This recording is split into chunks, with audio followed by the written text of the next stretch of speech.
There you go. It's that time of year again. I couldn't help myself. On Thursday, we will present our 13th annual Ronald McDonald House Charities Telethon. That's right, and we are calling it Give a Little Love, and we'll be raising money to help the 4 Ronald McDonald houses in our area, and the telethon has some extra meaning this year. Ukee Washington is here to show us why. Hey, Uke. Natasha Siafa, we are dedicating our telethon this year to Dr. Audrey Evans.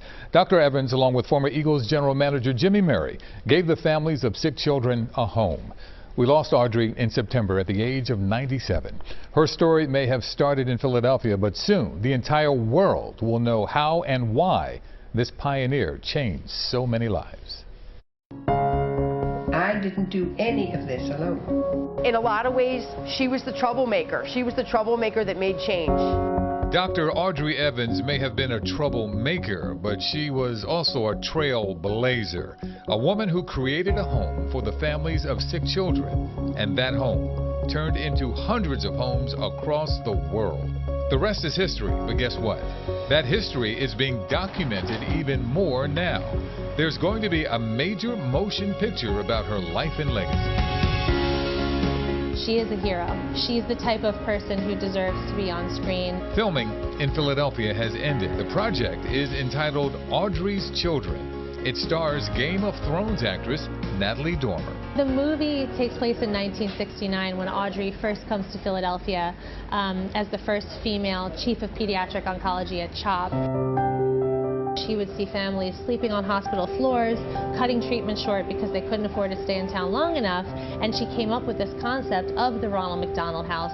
We were invited on the set, and on this day, the movie was being filmed on location at the Ronald McDonald House in Philadelphia. It's very rare as a filmmaker that you get to, particularly when you're doing a biopic like this, to actually be shooting at the location where the events actually occurred.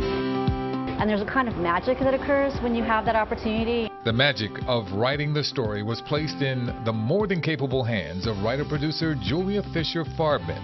She became very close to Dr. Evans over the years and described to us a scene from the film that is near and dear to her heart. A scene she feels describes Dr. Evans and all she believed in. She's talking to a child and she's talking about heaven and what that transition is like if the treatment doesn't work, what heaven would be like for that child. And she just takes the fear away of dying, which is something I haven't seen on screen before. It's just a really beautiful, beautiful scene, and it captures the nuances of Audrey and how she's able to connect to these children and make a difference in their life. One of those children is Nick Saletti. I credit her with saving my life. I had neuroblastoma when I was a baby. I was diagnosed at 7 weeks old, and she oversaw my care.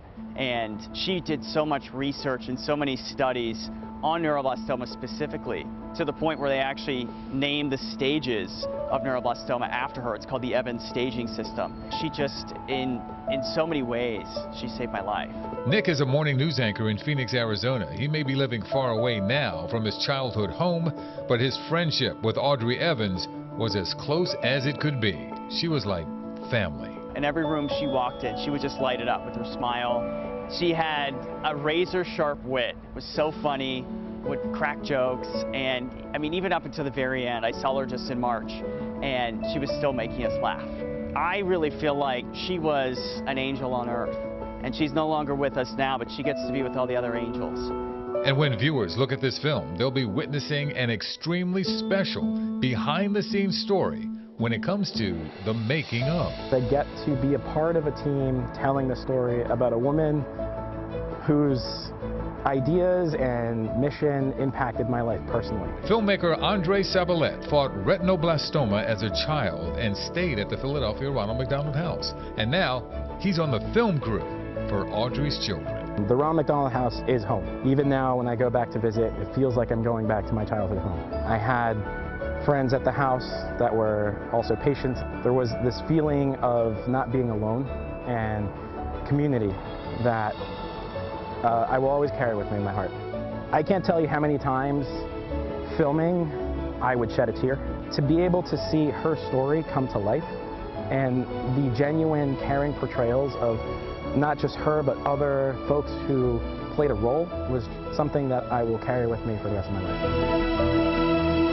And that's Audrey's legacy, to be remembered as a woman who cared. Audrey said to me, she's like, Julia, if we're going to do this movie, please make sure it makes a difference in the lives of children.